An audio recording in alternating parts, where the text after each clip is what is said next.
제가 현역 군목으로 최전방에서 근무할 때 있었던 에피소드입니다. 제가 근무한 부대의 연대장님이 교회 참 잘 다니는 분이었습니다. 흔히 하는 말로 신앙이 참 좋은 분이었어요. 어느 정도였냐면은 이 군목이 부대에 없으면은 불안해서 부대 지휘를 못할 만큼, 그러니까 목사 없으면은 부대 지휘를 못할 만큼 그렇게 하나님을 의지한다는 거죠. 그 정도 신앙이면은 보통 다 참 믿음 좋다 그러죠. 제가 볼 때도 참 대단했던 그런 분이었습니다. 근데 제가 이제 거주하는 마을에서 그 연대 본부까지 가려면은 버스 타고 한 30분 이상을 가야 했습니다. 그 버스를 아침 일찍 이제 타게 되는데요. 그때는 통학하는 학생들이 그 버스를 다 이용합니다. 얼마나 학생들이 많이 타는지, 그러니까 버스 다니는 횟수가 적다 보니까 그 차를 다 타요, 아침에. 과거에 아마 그 시내버스가 꽉꽉 매일 때 있죠. 콩나물 시루 갔다고 할 때 아주 그 현상입니다. 아주 그냥 어떻게 겨우 끼어가지고 타서 한 30분을 그렇게 씨름하면서 연대 본부까지 출근을 했습니다. 근데 연대 본부에 이제 출근하면은 제가 무슨 할 일이 많이 있는 게 아니에요. 교회는 이제 거기서 30분 떨어진 곳에 있으니까 거기서 주로 일을 하죠. 근데 연대 본부에서는 특별히 할 일이 없는데 왜 그렇게 힘들게 매일같이 출근하냐면은 연대장실에 들어가서 그 연대장과 함께 기도하는 거였어요. 그것이 제가 출근하는 가장 중요한 이유였습니다. 연대장이 그걸 요구했어요. 항상 같이 기도했습니다. 매일같이 그랬어요. 근데 이제 제가 그 연대장과 부대를 위해서 기도하잖아요. 그러면은 그 연대장이 기도 중에 자기가 생각하는 어떤 기도 내용이 안 나오면은 불쑥 튀어나와가지고 말씀을 하셔요. 목사님, 이 기도가 빠졌어요. 이 기도 좀 해주세요. 이래요. 이게 뭔가 생각했던 그 기도, 그것이 기도 중에 빠지는 것 같으면은 꼭 얘기를 하셔요. 처음에는 그 기도 중에 불쑥 말을 꺼내니까 제가 얼마나 당황이 되겠습니까? 왜냐하면 제가 그런 건 처음 저도 겪는 거거든요. 예를 들어 누가 기도하는데, 목사가 기도하는데 중간에 여러분이 툭 나와가지고 목사님 이것도 기도해 주세요. 이거 기도해 주세요. 이런 분 있나요? 혹 마음에 안 드는 기도가 있더라도 가만히 그냥 기도하고 아멘하고 끝나잖아요. 근데 이분은 안 그래요. 불쑥 나와가지고 요구를 해요. 이거 기도해 주세요. 이거 빠졌습니다. 이렇게 하셨습니다. 근데 이제 그 기도해 달라는 게 제 신앙과 좀 안 맞거나 이런 건 기도를 안 해도 될 텐데 라고 하는 부분들이 있었어요. 그래서 사실 저는 그 기도를 안 하는 건데 또 그 연대장 입장에서는 그 기도를 꼭 해야 된다고 생각을 한 거죠. 이런 에피소드를 제가 소개한 이유는 이거예요. 교인마다 자신이 하고 싶은 기도만을 할 때가 많다는 거죠. 이렇게 말하면 이거 당연한 거 아니에요? 다 하고 싶은 기도, 원하는 기도하지 뭘 기도하자는 거예요? 이렇게 아마 생각을 하실 것 같아요. 사실은 그렇죠. 그러니까 누군들 자신이 원하고 바라는 걸 기도하지 않겠냐고요. 다 그렇게 기도하지. 문제는 뭐냐면 내가 원하고 바라는 이 기도가 과연 성경에서 가르치는 것과 부합하느냐 그 얘기예요. 성경적인 기도냐. 그러니까 성경은 무엇을 위해서 기도하라고 하는지 그거 알아야 된다는 거예요. 그냥 내가 하고 싶은 거 다 기도하면 그게 기도고 그렇게 하면 된다는 게 아니라 성경은 분명히 기도를 가르치잖아요. 이렇게 기도해야 된다. 그것과 좀 비슷하기라도 하냐는 거죠. 이걸 좀 바꿔 말하면 이런 거예요. 복음을 깨달은 사람, 이것도 다시 다르게 바꿔 말하면 구원받은 사람이에요. 구원받은 사람은 구원 복음을 깨달은 사람이잖아요. 이게 무엇을 위해서 기도할까 하는 거예요. 정말 구원받은 사람이라면 무엇을 위해서 기도할까? 이걸 잘 보여주는 말씀이 오늘 본문 말씀이기도 합니다. 오늘 본문은 에베소 교회를 위한 사도 바울의 기도입니다. 에베소 성도를 위한 기도죠. 바울이 하는 이 기도를 살펴보면은 오늘날 우리가 하는 그 대부분의 기도와 좀 다르구나 하는 것을 느낄 수 있어요. 바울의 이 기도와 크게 다르지 않는 범주에서 기도 생활을 하는 분들도 분명히 많이 있을 거라고 봐요. 그러나 또 한편 보면은 대부분 이런 기도와는 전혀 다른 기도를 많이 하고 있는 것도 사실입니다. 한국교회 대부분의 교회는 주로 땅에서 잘 되게 해달라는 기도를 합니다. 우리가 이 땅에 살고 있어요. 이 세상에 살고 있어요. 그러니까 그 문제를 놓고 기도를 할 수밖에 없다는 그 이해는 되고 그럴 수밖에 없을 것이다라고 하는 생각을 하게 돼요. 모 기독교 방송에서 목사님들이 나와서 기도해주는 프로그램이 있더라고요.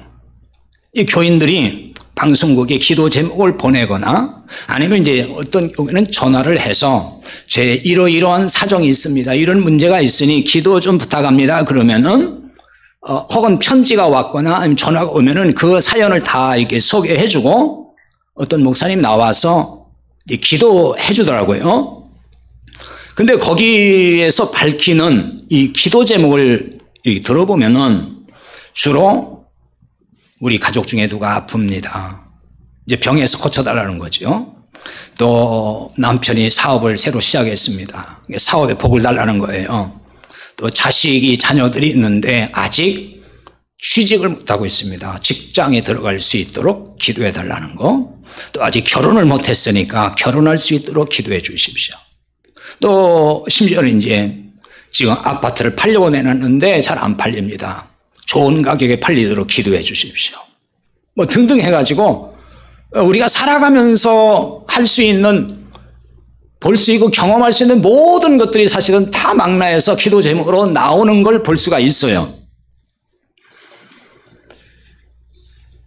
이걸 이제 간단하게 이렇게 묶어서 정리하면은 다 땅에서 복받고 형통하게 해달라는 그런 내용이죠. 그런데 여러분, 성경이 바로 이런 걸 위해서 기도하라고 할까요? 어떻게 생각하면 그거 당연한 거 아니에요? 성경에 그런 거 다 있지 않나요? 이렇게 우리는 생각할 수 있어요. 그래서 아마 또 그럴지도 몰라요. 그런 기도를. 그런데 성경을 잘 살펴보세요. 이런 기도를 하라고 나와 있지 않아요. 물론 예수님이 병을 고치신 일도 있고 병자 많이 상대를 하셨습니다. 또 야고보서 5장 14절 같은 데 보면은 병든 자를 위해서 기도하라는 말씀도 있어요. 그런데 이 말씀도 잘 우리는 그 배경과 또 맥락 속에서 왜 이런 말씀이 나오는지도 이해를 해야 됩니다. 예수님과 관련해서 말씀을 생각해 보면은 예수님의 병 고침은 단순히 그냥 병 고치는 그 사건을 말하는 게 아니에요. 그러니까 예수님이 병 고치러 오셨다. 그게 목적이라면은 예수 믿으면 모든 병을 고쳐야 돼요. 그렇겠죠? 예수님이 우리의 모든 병을 고치기 위해서 오셨다면 예수 믿는 자에게 병이 있으면 안 되고 또 병이 들어도 다 나아야 맞는 거잖아요. 왜 예수님이 그것 때문에 오셨다면은. 근데 기도한다고 다 나아야 안 나아요? 다 안 낫잖아요. 낫는 사람도 있지만 그 얘기는 뭐냐? 예수님은 병 고치러 오신 분이 아니라 그 얘기예요. 그게 병 고치러 오셨으면 병이 100% 다 나아야 맞는 거예요. 우리 그렇게 정리를 잘 해야 되는 겁니다. 그러니까 예수님은 그 병자 고침을 통해서 혹은 죽은 자 살림을 통해서 예수님의 메시아됨을 계시하고 있는 거예요. 예수님의 구원자라고 하는 거, 생명의 주님이시다는 거, 생명을 줄 수 있는 분이 예수 그리스도라고 하는 것을 드러내는 것이지, 예수님은 모든 병자를 고치기 위해서 오셨다라고 하는 메시지를 주는 게 아니다 그 말입니다. 야고보서의 말씀도 마찬가지예요. 병자를 위해서, 병든 자를 위해 기도하라는 것도 그 앞뒤 쭉 이어서 보면은 이것은 영적 문제를 위해서 기도하는 거예요. 구원 문제와 관련이 있어요. 다 일일이 제가 세밀하게 설명하지 않겠습니다. 지난번 야고보서 수요일날 강의할 때 이런 부분도 다 말씀을 사실 드렸습니다. 우리가 사업을 위해서 혹은 취직하기 위해서 병 고치기 위해서 기도할 수 있다고 봐요. 우리가 연약하고 그거 누구를 의지하겠어요? 하나님을 의지해서 기도할 수 있다고 봐요.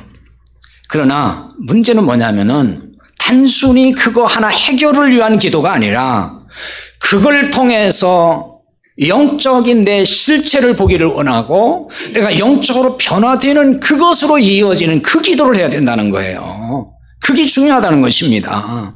자, 이를테면 기도 제목을 방송국에 내놓고 우리 아들, 우리 딸, 우리 남편 이게 기도해달라는 얘기를 해요. 아프니까 기도해달라. 결혼할 수 있게 기도해달라. 취직해달라, 기도해달라. 그리고 어떤 때는 그 목사님이 기도해주는 목사님이 이렇게 질문하더라고요. 그러면 그 아드님은 교회 다니나요? 예수 믿나요? 그래요. 아니요. 그래요. 그럴 때. 아니, 그러면은 뭘 기도해달라고 해야 돼요? 우리 아들 예수 안 믿어요. 예수 믿게 기도해줘. 이거 얘기해야죠. 예수도 안 믿는데 취직해달라, 성공해달라, 잘 되게 해달라. 그건 성경적으로 아니잖아요. 그건 세상 사람이나 그냥 그렇게 하는 거지. 적어도 예수 믿는 사람이라면은 첫째가 뭐예요? 예수 믿고 구원받아야죠. 그럼 그게 해결이 안 됐으면은 그것이 기도를 해야 될 이유가 되고 그거 놓고 기도해달라고 해야 되는 것이지. 그것은 다 잊어버리고 그냥 취직해달라, 그냥 뭘 잘 되게 해달라. 그 잘 되면 뭐 할 거예요? 예수를 더 안 믿을 텐데. 이게 문제가 있다고 말입니다. 영적인 것과 다 연관을 해야 되는 거예요. 그게 더 중요한 거예요. 왜 그렇게 해야 할까요? 바울이 한 이 기도, 이게 본질의 문제예요. 그래서 오늘 본문을 중심으로 해서 무엇을 위해 기도해야 되는지를 좀 살펴보도록 하겠습니다. 이 바울이 했던 기도의 맥락을 같이 하는 그 기도로 기도가 바뀌어야 된다는 거예요, 우리도. 왜냐하면 이렇게 기도가 바뀌면은 그 개인이 살아요. 영적으로 산다 그 말입니다. 그리고 교회도 사는 거예요. 자, 사도 바울이 오늘 기도한 걸 보면 속 사람을 위해 기도하고 있죠. 16절입니다. 그의 영광의 풍성함을 따라 그의 성령으로 말미암아 너희 속 사람을 능력으로 강건하게 하시오며. 속 사람은 겉 사람과 대조되는 거죠. 고린도후서 4장 16절에 보면은 우리의 겉사람은 낡아지나 우리의 속사람은 날로 새롭도다 그랬어요. 겉사람은 육체를 말한다 그랬죠. 속사람은 영을 말하는 거예요. 물론 이게 사람의 정신 혹은 마음 또 어떤 자아 이런 걸로도 이게 해석도 하지만은 지금 여기서 보면 이거는 영을 위해서 기도하라는 겁니다. 우리 속에 있는 영을 위해서. 근데 우리는 대부분 육체를 위해서 기도합니다. 육체를 위한다는 얘기, 이 몸뚱아리를 위해서 기도한다는 얘기가 아니고 이 육신에 속한 것들을 놓고서 대부분 기도한다고 말이에요. 이게 넓은 의미로 보면은 세상에 속한 육신의 문제라고 할 수 있어요. 세상에 속한 것이란 뭐냐? 요한일서 2장 16절에 보면은 육신의 정욕, 안목의 정욕, 이생의 자랑이라고 했습니다.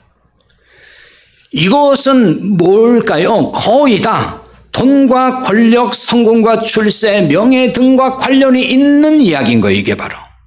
그게 육신의 정욕, 안목의 정욕, 이생의 자랑인 거예요. 이런 범주에 있는 것들을 더 달라고, 더 잘되게 해달라고 그렇게 솔직히 기도를 많이 하지 않습니까? 간단히 말하면은 그러니까 세상에서 복받게 해달라고, 그러니까 세상에 속한 복을 달라는 그런 기도죠.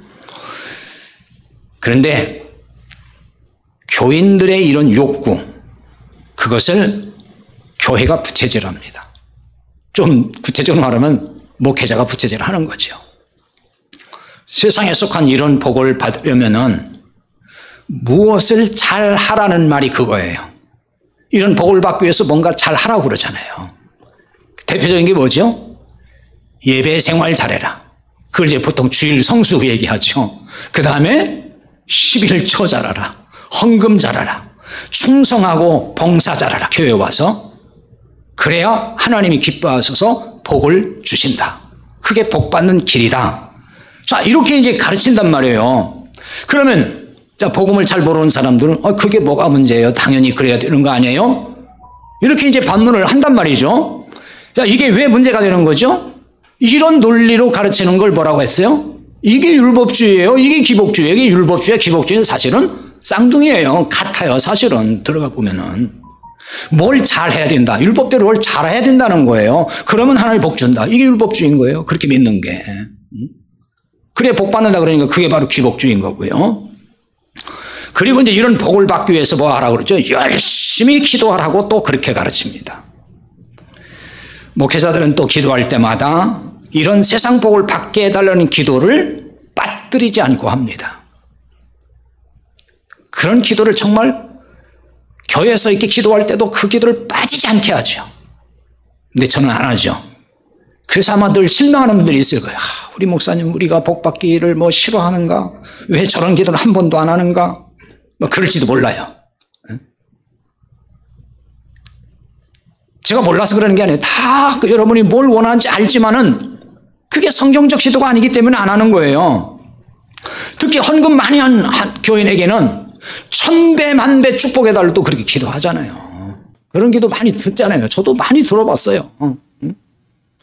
그러니까 사람 듣기에는 좋아요 안 좋아요? 좋아요. 뭐 듣기 좋지요. 그거 싫어할 사람 어디 있어요? 얼마나 좋아요. 복도 그냥 목에 막 1000배 만배로 막 기도 복 달라고 하니 얼마나 그 기분 좋은 얘기입니까? 근데 여러분 예수님의 기도를 봐도 그렇고 사도 바울의 기도를 봐도 이러한 기도를 하지 않았어요. 예수님의 기도와 사도 바울의 기도를 살펴보면 이런 기도와는 정말 달라요. 세상에서 잘 되게 해달라는 이런 기도를 하지 않아요. 항상 하나님의 뜻을 구해요. 그 뜻이 뭐냐면 구원받는 거예요. 죄인이 구원받도록, 예수 믿지 않는 사람이 예수 믿도록, 복음을 보는 사람이 복음을 깨닫고 영생을 얻도록 그걸 놓고 기도하는 거예요. 영적인 문제를 놓고 기도했다는 거예요. 이런 말을 들으면은 아마 또 이런 의문이 생기고 또 반박할 분이 있을 거예요. 예수님의 기도와 관련된 말씀이 있어요. 이를테면 요한복음 15장 7절에 보면은 예수님이 이렇게 말씀했죠. 너희가 내 안에 거하고 내 말이 너희 안에 거하면 무엇이든지 원하는 대로 구하라. 그리하면 이루리라. 이 말씀이에요.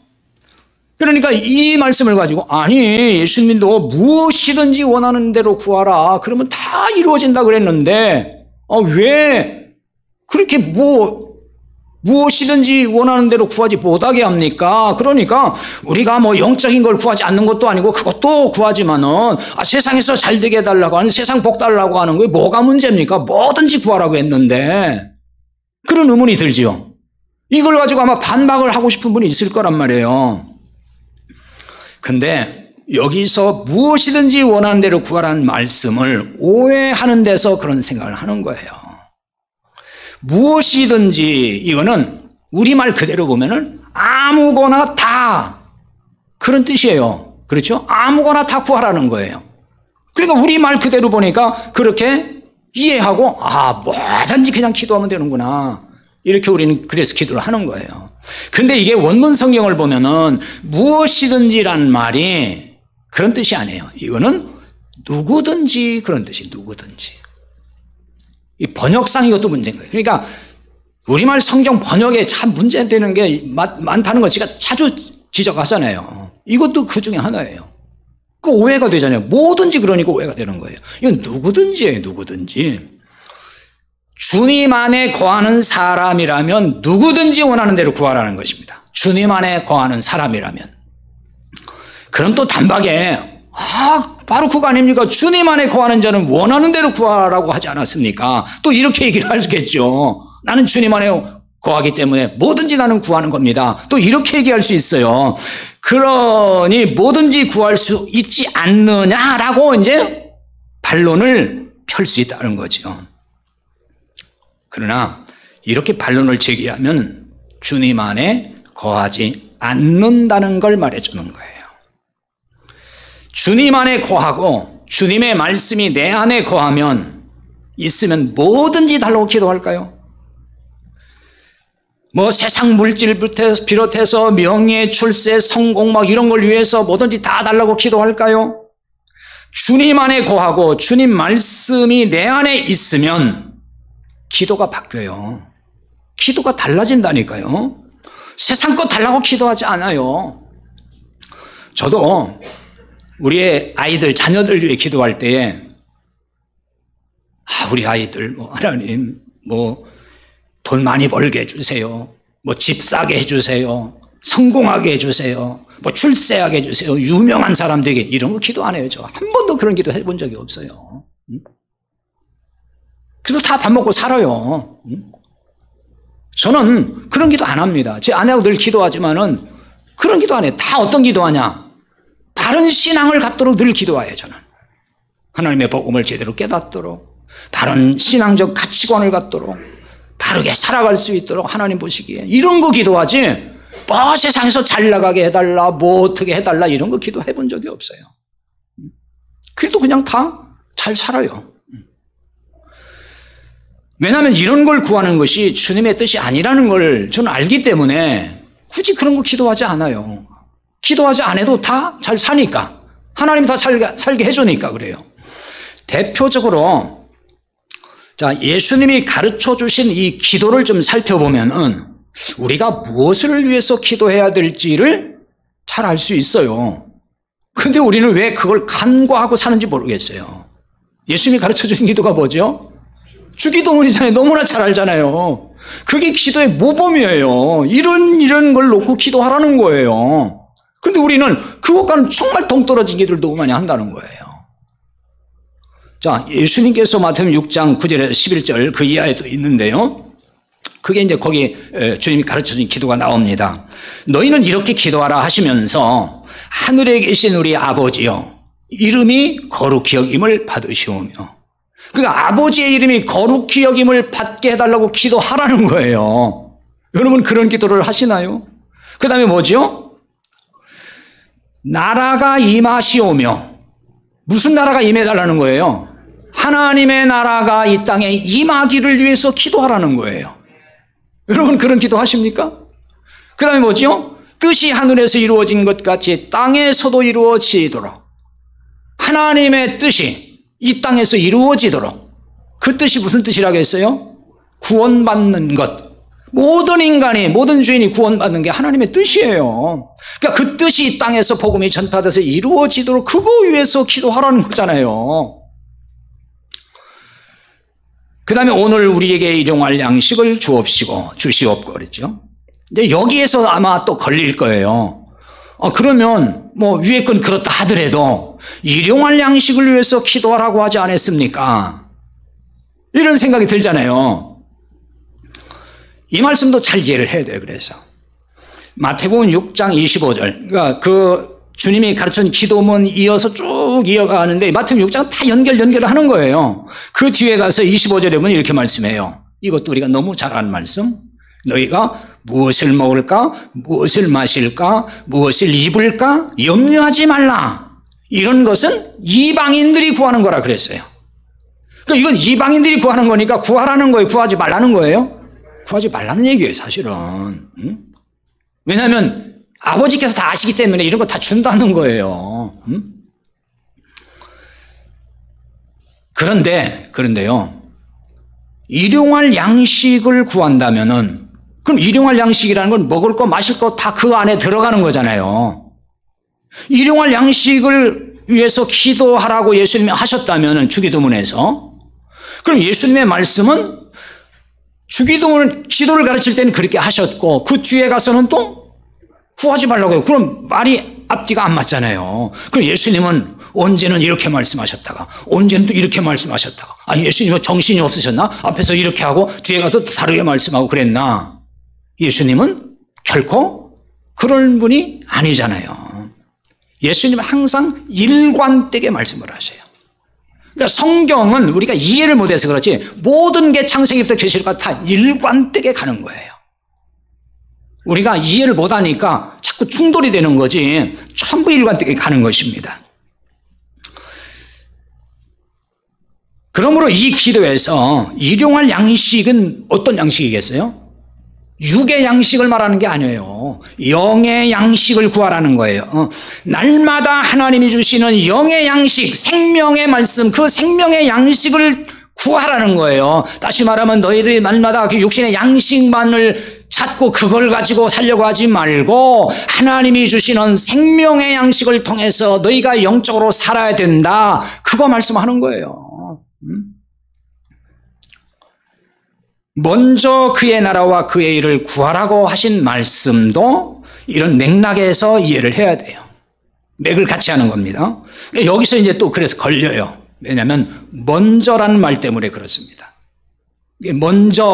먼저는 그의 나라와 그의 일을 구하고 그럼 그 다음에는 세상 복을 구하라고 그렇게 말씀하는구나 이렇게 이해를 한다는 거죠. 이렇게 이해를 하면은 마태복음 6장 전체 맥락을 보지 못하는 것이 돼요. 먼저라는 말은 그 다음에는 세상 복을 구하라는 뜻으로 쓴 게 아니에요. 그러니까 먼저라고 해놨기 때문에 먼저는 영적인 걸 구하고 그 다음에 두 번째는 이 세상적인 걸 구하고 뭐 그런 순서를 말하는구나 그거 얘기하는 게 아니에요. 마태복음 6장 전체를 설명해 더 쉽게 이해가 되는데 그런 얘기는 지금 못 하잖아요. 근데 여기 먼저라는 말은 무슨 얘기냐면 무엇보다도 그런 뜻이에요. 무엇보다도. 그래서 이 말씀을 쓰는 이유는 그의 나라와 그의 의를 구하라는 강조어법으로 쓴 거예요. 그걸 아주 강조하는 것입니다. 상식적으로 여러분 생각할 때 그의 나라, 그의 의를 구하는 사람이 세상 복을 구할까요? 그럴까요? 왜 성경은 육신의 문제가 아닌 영적인 일을 구하라고 할까요? 영육이원론을 말하는 게 아닙니다. 영지주의 같이. 이게 본질이기 때문에 그런 거예요. 그러니까 속 사람인 영이 건강해야 한다는 것입니다. 영이 건강하면 가치관이 바뀌기 때문에 세상 복에 목말라 하지 않습니다. 그렇게 변화되는 거예요. 영이 건강하다는 것은 영이 강하게 되는 것, 그런 뜻인데요. 이 강건하게 이 말은 원문에서 수동태로 쓰였어요. 그러니까 우리 힘으로 강건해진다는 게 아닙니다. 그래서 16절에 성령으로 말미암아 너희 속사람을 능력으로 강건하게 하시오며 그랬어요. 성령이 우리에게 임해서 우리를 영이 강건할 수 있도록 역사하신다는 말씀입니다. 왜 사람이 성령의 능력으로 강하게 되면 속사람이 성령의 능력으로 강하게 되면 어떤 사람으로 살까요? 세상 사람이 원하는 복을 달라고 날마다 기도할까요? 성령으로 사는 사람은 하늘의 복이 가장 큰 것을 아는 사람이에요. 그걸 깨달은 사람입니다. 따라서 세상에서 복이라고 하는 것들은 다 그때부터는 이제 시시하게 보여요. 분토와 같이 여긴다는 거죠. 이게 사도 바울이 고백한 거잖아요. 예수 믿고서 이제 그리스도 안에서 보화를 발견하고 보니까 하늘의 보화를 보니까 그렇게 귀하게 보이고 좋아 보였던 것들이 다 분토와 같이 배설물로 보였어요. 그래서 그걸 내려놓을 수 있는 거예요. 그게 다 좋아 보이면 어떻게 내려놓겠냐고요. 못 내려놓지. 자, 그러면은 이런 생각을 또 하기 쉬워요. 그러면 이런 사람은 뭐 직장 다닐 필요도 없고 뭐 성공할 것도 없고 아무것도 하지 않고 살아도 되는 겁니까? 뭐 사업도 하지 않고 돈도 벌려고 하지 않고 그냥 날마다 하늘만 쳐다보고 살으라는 말입니까? 그렇게 또 오해하기 쉬워요. 그런 얘기를 하는 게 아닙니다. 성령의 능력으로 강하게 된 사람은 누구보다도 열심히 삽니다. 성실하게 열심히 사는 사람이 되는 거예요. 왜?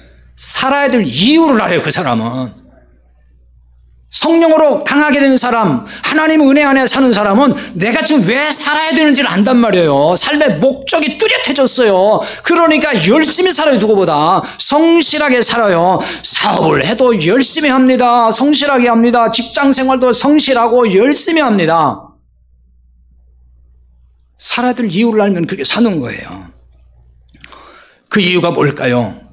뭐 부자 되고 출세하고 큰 성공을 하고 그것이 이유가 되고 그게 목적이 되어서 그럴까요? 그러니까 열심히 내가 살아야지 이런 걸까요? 성령의 능력 강해진 사람, 은혜 안에 살아가는 사람들은요, 세상 성공, 뭐 부자 되는 거, 세상에서 뭐 잘 되는 거, 이게 목적이 아니에요. 그걸 위해 살지 않습니다. 하나님 나라를 구하고 그 나라를 위해서, 복음을 위해서 살 뿐이에요. 그게 목적이 돼버려요. 그래서 열심히 산단 말이에요. 복음을 위해서 그러니까 사업을 해요. 복음을 위해서 직장인도 열심히 하는 거예요.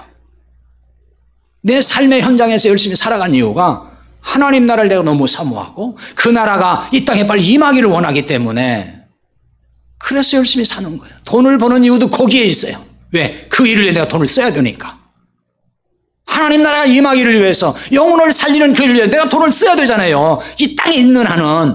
그러니까 열심히 돈도 버는 거란 말이에요. 내가 돈 많이 벌어서 나 호의호식하고 내 배부 불리고 자랑하고 뽐내고 그러기 위해서 돈을 많이 버는 게 아니라 내가 이 돈을 벌어서 복음을 전하려면 여기도 필요하고 여기도 필요하니까 내가 그래 돈을 벌어야지. 그래서 열심히 산단 말이에요.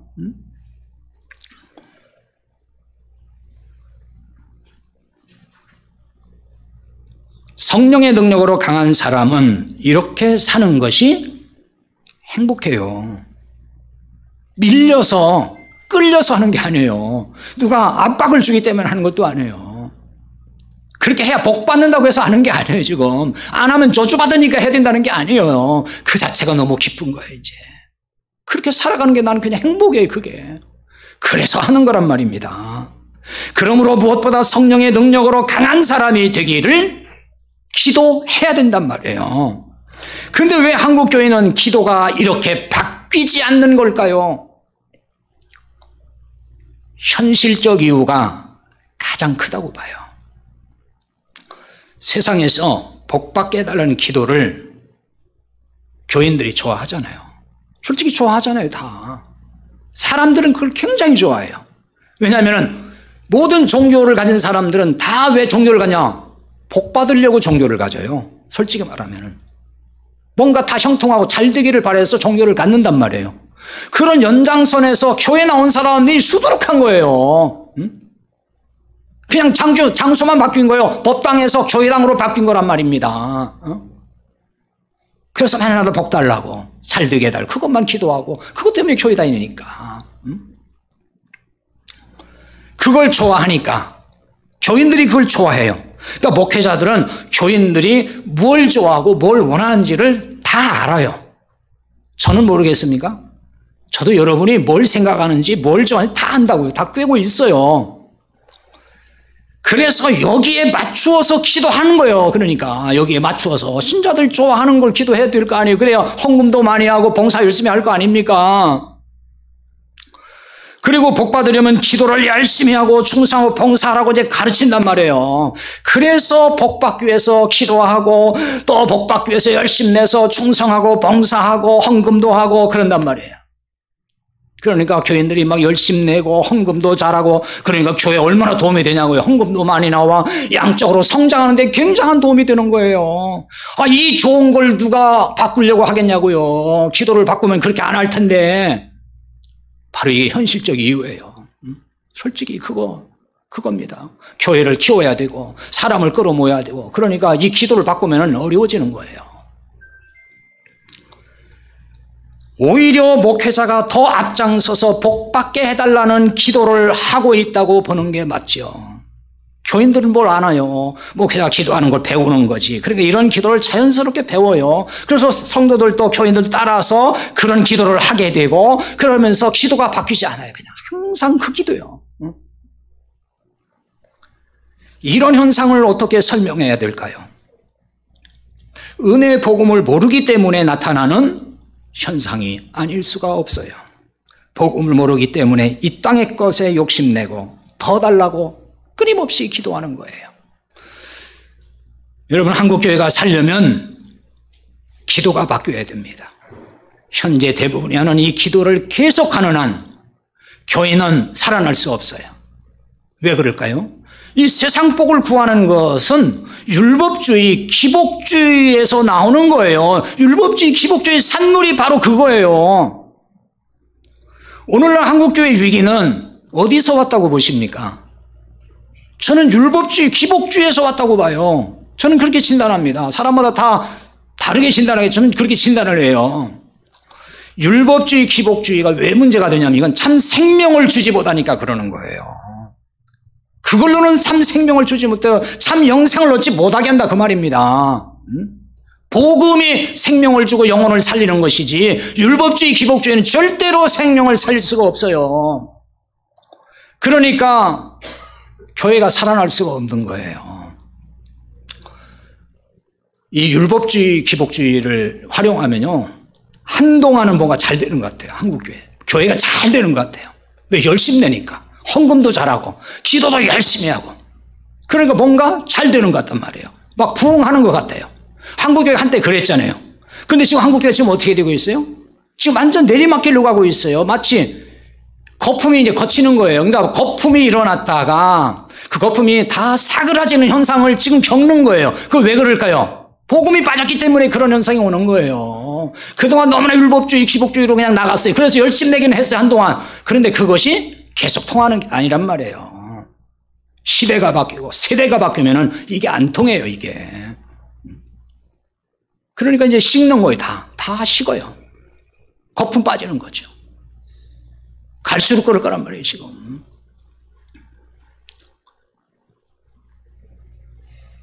그래서 교회가 살아나려면 이제라도 은혜 복음을 전해야 됩니다. 그리고 기도가 바뀌어야 됩니다. 기도가 바뀌려면은 은혜 복음을 깨달아야 됩니다. 은혜 복음을 깨달은 사람은 기도가 바뀔 수밖에 없어요. 영적인 기도로 바뀌는 거예요. 영적 기도가 뭘까요? 영적 기도를 오해하면 안 됩니다. 영적이다 그러면 아주 참 희한하게 생각하고 이해하는 사람들이 많더라고요. 멀쩡하면 영적이라고 생각하지 않아요. 영적인 목사는 막 어떻게 막 말도 이렇게 안 하고 뭐 이렇게 얘기를 하면은 그 영적이라 그러고 이쌤이다 뭐 이러면 영적이라 그러고 저같이 그냥 이렇게 평이하게 그냥 또박또박 하면은 영적이지 않고 은혜가 없다 뭐 그런 식으로 이해하는 사람들이 있더라고요. 굉장히 정말 이거는 무지한 얘기를 하는 거예요. 뭐 무슨 막 금식을 하고 막 신비한 체험을 한 사람이 영적이다 그러는데 그거 아니에요. 자, 영적 기도를 어떻게 생각을 해야 될까요? 그건 어려운 게 아닙니다. 그리스도의 사랑을 알게 해달라는 이런 기도가 영적 기도에 해당되고 이게 영적인 것에 해당되는 거예요. 오늘 18절에 말씀했습니다. 능히 모든 성도와 함께 지식에 넘치는 그리스도의 사랑을 알고 모든 성도와 함께 지식에 넘치는 그리스도의 사랑을 알고 그랬어요. 모든 성도가 충분히 지식에 넘치는 그리스도의 사랑을 알도록 기도하라는 것입니다. 그러면 그리스도의 사랑이란 어떤 사랑이죠? 로마서 5장 8절에 보면 우리가 아직 죄인 되었을 때에 그리스도께서 우리를 위하여 죽으심으로 하나님께서 우리에 대한 자기의 사랑을 확증하셨느니라 이렇게 말씀했어요. 우리가 죄인이었을 때 그리스도께서 우리를 대신하여 죽으셨습니다. 이것이 하나님의 사랑, 하나님이 우리를 사랑하신다는 확실한 증거라는 거예요. 죄인이었을 때란 쉽게 말하면 자격이 없을 때 그런 뜻이에요. 죄인이 무슨 자격이 있나요? 죄인은 자격이 없잖아요. 죄인이니까. 구원받을 자격이 없어요. 사랑받을 자격이 없는 게 죄인이에요. 그런데 이렇게 자격 없는 우리를 위해서 생명을 주시기까지 우리를 사랑하셨다는 거예요. 이것을 은혜라고 하는 거예요. 자격 없는 우리가, 공로 없는 우리가 받는 거잖아요. 이게 은혜인 거예요. 그러니까 주인이란 자격이 안 되는 우리에게 값없이 영생을 주셨어요. 그리스도를 믿는 우리를 모든 죄에서 용서하시고 의롭다고 하셨어요. 얼마나 놀라운 은혜입니까? 그리스도의 사랑을 알도록 기도하라는 것은 바로 이런 은혜를 알도록 기도하라는 것입니다. 근데 우리는 이런 생각하잖아요. 뭐 그거 모르는 사람이 있나요? 나는 안 돼요. 다 알아요. 그런데 그걸 놓고서 뭐 기도까지 그렇게 열심히 할 필요가 있나요? 이런 생각이 들 거예요. 그렇잖아요. 여러분 뭐 십자가 사랑, 예수님 사랑 나 다 알아요. 그러지 그거 모른다는 사람 어디 있냐고요. 근데 왜 이거를 놓고 기도하라고 할까요? 지식에 넘치는 그리스도의 사랑이기 때문에 하라는 거예요. 그럼 지식에 넘치는 사랑이란 뭘까요? 지식의 한계를 뛰어넘는 사랑이라는 뜻이에요. 인간의 지식을 뛰어넘는, 인간의 한계를 뛰어넘는 그 사랑이라는 거예요. 그래서 19절에 보면 뭐라고 기도하냐면은 그 너비와 길이와 높이와 길이가 어떠한지 깨닫도록 기도하라고 해요. 그리스도의 사랑의 그 너비, 길이, 높이, 길이가 우리가 정말 상상할 수 없는 우리 상상을 초월하는 그런 사랑이라는 거예요. 그래서 그거 깨닫도록 기도하라는 것입니다. 그러고 보면 우리가 주님의 사랑을 안다고는 하지만 사실 아는 것이 아니에요. 알면 얼마나 알겠습니까? 우리는 그냥 조금 안다고 생각하시면 돼요. 저도 마찬가지예요. 계속 알아가고 있어요, 말씀 속에서. 그러니까 이걸 알 수 있는, 깊이 알 수 있는 곳이 어디냐면 성경이에요. 성경은 구원의 책이고 또 다른 말로 말하면 하나님의 사랑의 이야기예요. 하나님이 우리를 사랑한다는 이야기를 계속 쓰고 있는 거예요. 그래서 여러 가지로 쓰고 있어요. 그러니까 성경을 깊이 알면 알수록 하나님의 사랑이 이렇게 놀랍구나, 이렇게 오묘하구나, 이렇게 깊이가 있구나, 이렇게 폭이 넓구나, 이게 깨달아 간다는 거예요. 한꺼번에 다 못 깨달아요. 계속 깨달아가는 거예요. 그래서 그걸 위해서 기도해야 되는 것입니다. 놀라운 것은 주님의 사랑을 알면 알수록 세상 욕심을 버리게 된다는 거예요. 왜냐하면 하나님의 모든 충만하신 것으로 충만해져 가기 때문에 그래요. 그래서 19절 하반절의 말씀이 그렇잖아요. 하나님의 모든 충만하신 것으로 너희에게 충만하시기를 구하노라 그랬어요. 하나님의 모든 충만이란 뭘까요? 하나님의 모든 충만. 이걸 좀 바꿔 말하면요, 예수 그리스도의 충만과 같은 거예요. 하나님은 또 예수님이잖아요. 하나님이 인간으로 오시면 예수님이에요. 그래서 예수님이 항상 말씀하죠. 내 아버지와 나는 하나다 그랬잖아요. 하나님의 충만하심이 예수님의 충만하심과 같은 거예요. 그러면 그리스도 예수님의 충만이란 뭘까요? 요한복음 1장 14절에 보면 아주 쉽게 나와 있어요. 예수님은 은혜와 진리가 충만하더라 그렇게 나와 있어요. 진리는 또 다른 말로 말하면 복음이에요. 복음의 진리. 예수님은 은혜와 복음으로 충만하셨어요. 그래서 우리가 하나님의 충만하신 거로 충만하기를 위해 기도하라는 것은 바로 이런 주님의 은혜와 진리로, 이 복음으로 충만해지기를 기도하라는 거예요. 은혜의 복음으로 충만하면은 지식에 넘치는 그리스도의 사랑을 알게 된다는 말입니다. 이런 사람은 가치관이 변할까요? 안 변할까요? 변하는 거예요. 복음적 가치관으로 변해요. 그리고 행복한 사람으로 살아요. 성경이 말하는 행복은 세상 걸 많이 뭘 가져서 행복하다는 얘기를 하는 게 아닙니다. 이 은혜 안에 들어가면 그냥 행복해진다는 거예요. 성도들이 복음적 가치관으로 변화되고 또 행복한 사람이 되면 교회가 살아나는 거예요. 우리의 살아남이라는 것은 조건 없이 먼저 사랑하기 때문에 그런 거예요.